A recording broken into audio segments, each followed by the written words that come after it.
महायुद्ध के बारे में यह कहा जा रहा है कि यह तेल का युद्ध है। तेल की लड़ाई ही महायुद्ध को विश्व युद्ध तक की ले जाएगी। तेल की जंग के बीच एक जंग पानी पर भी छिड़ चुकी है। अमेरिका ने ईरान के बहुत बड़े वाटर प्लांट पर अटैक कर दिया है। ईरान के कश्मीर द्वीप पर यह हमला किया गया है और पूरे ईरान में इस वक्त हड़कंप मच चुका है। इस प्लांट से 30 गांव में पानी की सप्लाई पूरी तरह से बंद हो चुकी है। ईरान को यह डर है कि अब अगर पानी पर भी हमला होने लगा तो त्राही त्राही मच जाएगी। ईरान ने भी इसका बदला लेने के लिए खुली चुनौती दे दी है। ईरान ने कहा कि हमारे बच्चों का पानी छीनने वालों को हम नहीं छोड़ेंगे। तो क्या पानी की लड़ाई तेल की जंग से भी बहुत बड़ी होने वाली है? ये डर नहीं है, मिडिल ईस्ट की सच्चाई है। खतरा बहुत बड़ा है।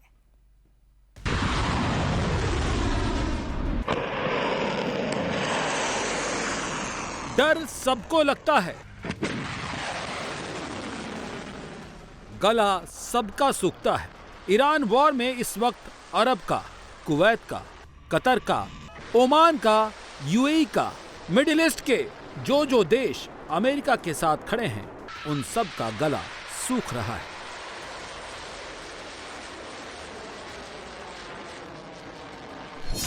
क्योंकि इन देशों में डर की वजह अब ईरान का न्यूक्लियर पावर होना नहीं है, तेल भी नहीं है। इनके खौफ की वजह पानी है, पीने का पानी। इन्हें तेल से डर नहीं लग रहा है, ईरान के वाटर बम से डर लग रहा है। अमेरिका की मिसाइल चलेगी तो मुस्लिम मुल्कों का पानी रुक जाएगा। अमेरिका ईरान को तबाह करेगा तो ईरान मिडिल ईस्ट के देशों को रेगिस्तान बना देगा। इसीलिए अरब, कुवैत, कतर, ओमान, यूएई, इन सब का गला सूख रहा है, क्योंकि यहां पर पीने का पानी नहीं है।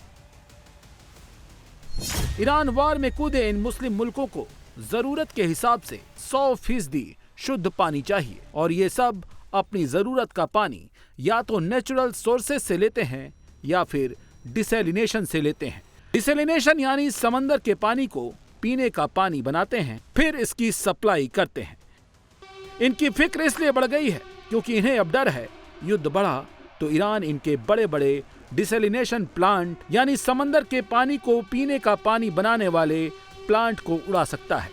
सीधे सीधे शब्दों में कहें तो ईरान को अमेरिका को घुटने पर लाने के लिए उसे अमेरिकी बेस या विमान वाहक पोत को उड़ाने की जरूरत नहीं है। और यही चिंता अमेरिका के दोस्तों अरब से लेकर कतर तक को डरा रही है। अगर ईरान ने उनके पानी बनाने वाले प्लांट्स को उड़ा दिया तो क्या होगा?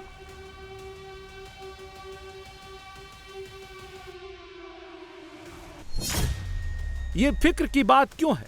संयुक्त अरब अमीरात अपने डिमांड से ज्यादा 1533% पीने का पानी यूज कर रहा है। सऊदी अरब भी अपनी जरूरत से ज्यादा 974% पीने का पानी इस्तेमाल कर रहा है। बहरीन भी अपनी नीड से ज्यादा 133% पीने का पानी यूज कर रहा है।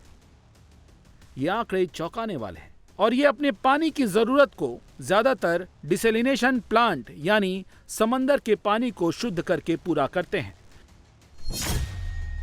मोटा मोटा अनुमान है कि कुवैत अपने पीने के पानी का 90% पानी डिसैलिनेशन प्लांट से निकालता है, सऊदी अरब 70% और संयुक्त अरब अमीरात 42%, कतर 100% डिसैलिनेशन प्लांट पर निर्भर है, और ओमान 86% अपने पीने के पानी की जरूरत डिसैलिनेशन प्लांट से पूरा करता है।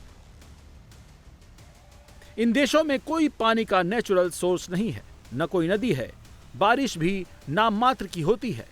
पूरा अरब प्रायद्वीप समंदर से बनने वाले पानी को पीता है। अब जरा सोचिए, अगर इन डिसैलिनेशन प्लांट्स पर ईरान का एक ड्रोन या फिर एक मिसाइल गिर जाए तो क्या होगा? लाखों लोग पानी के बिना हो जाएंगे, हाहाकार मच जाएगा। ये डर ऐसे ही नहीं है, ये बहुत बड़ा खतरा है।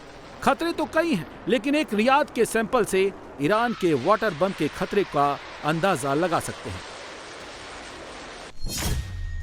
ईरान अगर रियाद के डिसैलिनेशन प्लांट पर हमला करता है तो सऊदी अरब के तट पर मौजूद जुबैल डिसैलिनेशन प्लांट पर खतरा सबसे ज्यादा है। ये 500 किलोमीटर लंबी पाइपलाइन है। इससे पूरे रियाद को तकरीबन 90% पानी की सप्लाई होती है। 2008 में विकिलीक्स के खुलासे में सऊदी अरब में मौजूद अमेरिकी दूतावास के एक मेमो में इस खतरे की बात कही गई थी। अगर पाइपलाइन या इससे जुड़ी फैसिलिटी को हमलों में कोई नुकसान पहुंचता है तो रियाद को 1 हफ्ते में खाली करना होगा। 17 साल पहले यह अंदेशा जताया गया था। उसके बाद से ही सऊदी अरब समेत खाड़ी के ज्यादातर देशों ने मजबूत वाटर नेटवर्क बनाना शुरू कर दिया। ईरान ने अभी तक किसी खारे पानी को मीठा करने वाले प्लांट पर हमला नहीं किया है और वो अभी कुछ कर भी नहीं रहा है। लेकिन ईरान का वाटर बम वो हथियार है जिसे अगर उसने चल दिया तो अमेरिका, इजराइल समेत पूरे मिडिल ईस्ट के तोते उड़ जाएंगे।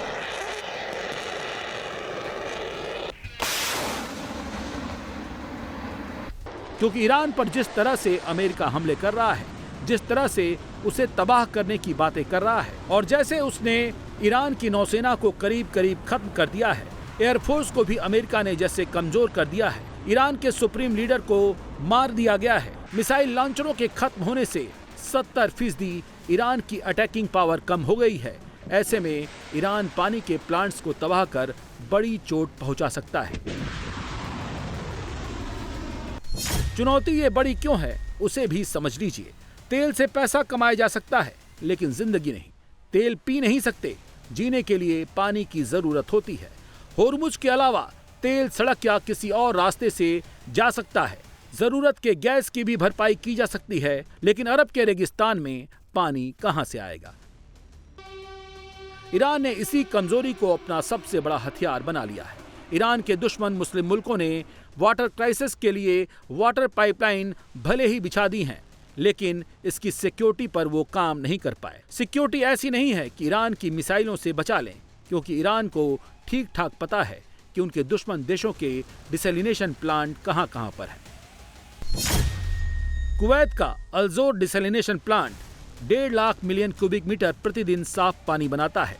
दोहा डिसैलिनेशन प्लांट की 50 मिलियन इंपीरियल गैलन प्रतिदिन क्षमता है। शुवाइक डिसैलिनेशन प्लांट सबसे पुराना प्लांट है। अल-ज़ोर नॉर्थ डिसैलिनेशन प्लांट, इसकी क्षमता 4,86,400 क्यूबिक मीटर प्रतिदिन है। इसी तरह सऊदी अरब का शुकाइक 3 डिसैलिनेशन प्लांट 450 मिलियन लीटर प्रतिदिन पानी बनाता है, जिससे 2 मिलियन लोगों की पानी की जरूरत पूरी होती है। Al Khobar desalination plant, Rabigh desalination plant भी सऊदी अरब में है। बहरीन का Hidd independent water production project Bahrain की पानी की जरूरत को पूरी करता है। कतर में अल हुल डिसैलिनेशन प्लांट 1.1 मिलियन लोगों की पानी की जरूरतों को पूरी करता है। UAE में जेबेल Ali gas fired desalination power plant है। अल तविलाह डिसैलिनेशन प्लांट, अल क्वैन डिसैलिनेशन प्लांट, ये संयंत्र मिलकर दुनिया के कुल डिसैलिनेटेड पानी का लगभग 60% बनाते हैं। हर दिन लगभग 10 करोड़ लोग समुद्र के पानी को मीठा बनाकर तैयार किए गए इसी पानी को पीते हैं।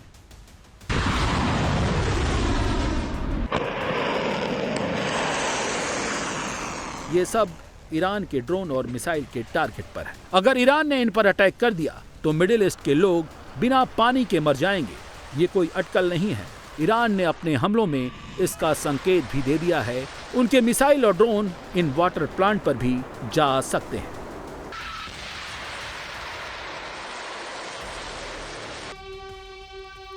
ईरान ने मिडिल ईस्ट को ये मैसेजिंग 2 मार्च को ही कर दी थी, जब ईरान की मिसाइल का मलबा फुजैरा के उस पावर स्टेशन पर आकर गिर गया, जो दुनिया के सबसे बड़े डिसैलिनेशन प्लांट्स में से एक है।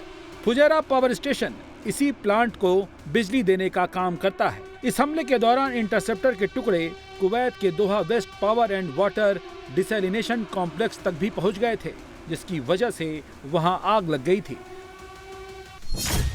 फुजैरा पावर स्टेशन को टारगेट कर ईरान ने यह बता दिया कि डिसैलिनेशन प्लांट को बिजली देने वाले पावर स्टेशन को निशाना वो बना सकते हैं, तो डिसैलिनेशन प्लांट को भी बना सकते हैं। खास बात यह रही कि किसी प्लांट को ईरान ने सीधे निशाना नहीं बनाया और कोई भी फैसिलिटी नष्ट नहीं हुई। दोनों घटनाएं कोलेटरल डैमेज के तौर पर दर्ज की।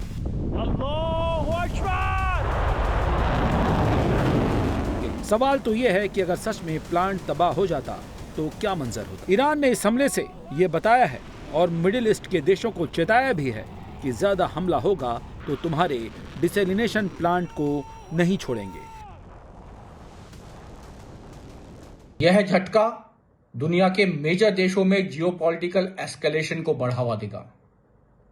तीसरा इंपैक्ट अगर हम बात करें तो दुनिया भर में जो हम आज देख रहे हैं ऑयल डिसरप्शन, ऑयल सप्लाई को लेकर चिंता है, वो चिंता और ज्यादा बढ़ जाएगी। और ईरान चाहता क्यों है ये करना? ईरान का एक ही मकसद है।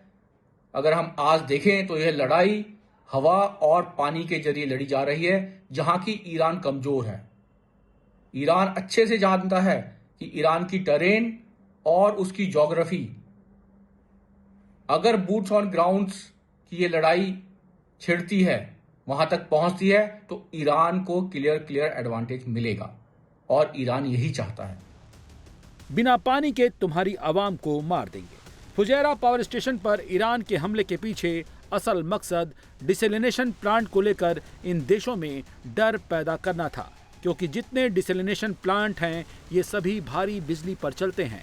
इसीलिए बिजली स्टेशन पर हमला होगा तो पानी की सप्लाई भी रुक जाएगी। डिसैलिनेशन प्लांट की तबाही का मंजर क्या होता है, से इराक ने गल्फ वॉर में बड़े हथियार के तौर पर यूज किया था।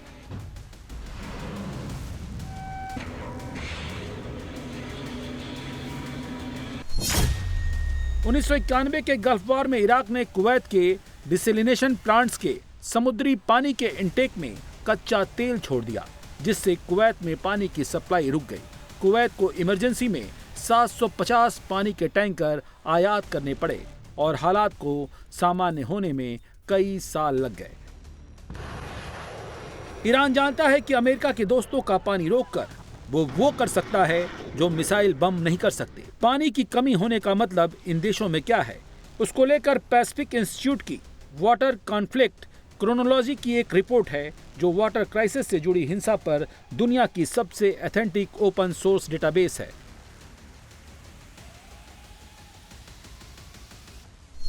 इसकी माने तो अगर किसी देश के वाटर सप्लाई या वाटर प्लांट पर हमला होता है तो पूरी सोसाइटी में हाहाकार मच जाएगा, राजनीतिक उथल पुथल होगी और पानी की वजह से बड़े पैमाने पर ऐसे देशों में हिंसा भड़क जाएगी, जिसका असर पब्लिक, सरकार, सेना सब पर पड़ेगा। देश का पूरा सिस्टम हिल जाएगा। पूरी दुनिया में पानी की संकट की वजह से 2024 में हिंसा की 420 घटनाएं दर्ज की गई थी, जो 2023 में दर्ज की गई घटनाओं की संख्या से लगभग 20% अधिक है।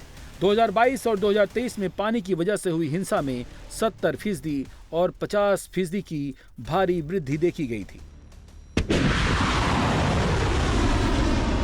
ये डेटा बता रहे हैं कि अगर ईरान ने वाटर प्लांट्स पर स्ट्राइक कर दी तो अरब, कतर, कुवैत, यूएई, बहरीन, इन सब देशों का हाल क्या होगा। ऐसा नहीं है कि ईरान में पानी की दिक्कत नहीं है, लेकिन जिस हालत में ईरान है, ऐसे में वो परिणाम नहीं देखेगा। अगर खुद मरेगा तो दुश्मनों को भी मारेगा। इसीलिए ईरान के पानी पर हमले वाले विकल्प से ये सभी देश डरे हुए हैं।